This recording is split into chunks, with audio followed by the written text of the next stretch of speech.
Siguro nga restraint na lang from both parties with regards to Corina and Vico Soto, Mayor Soto. I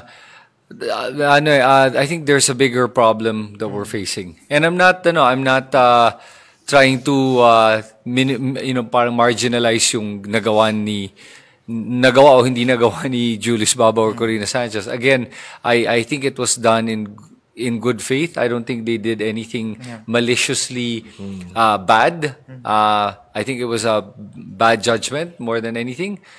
But again, Mayor Vico, maybe let's just focus na lang on the bigger problem, which is what you mentioned nga, is the flood control issue and the exposure nga of these contractors na talagang yan ang talagang problema.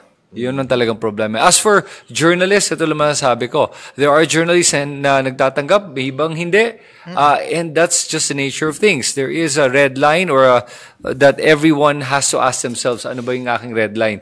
We can see naman right now on social media, ang dami mga trolls dyan na bayad, na walang red line sa kanila. Walang highest bidder. Highest bidder na sarili mong bansa, tinatraidor mo na, kaya mo pang isikmura yun, hindi ko maintindihan yun. So, if you look at the scale of it, those are the real ones that I would probably point my finger at.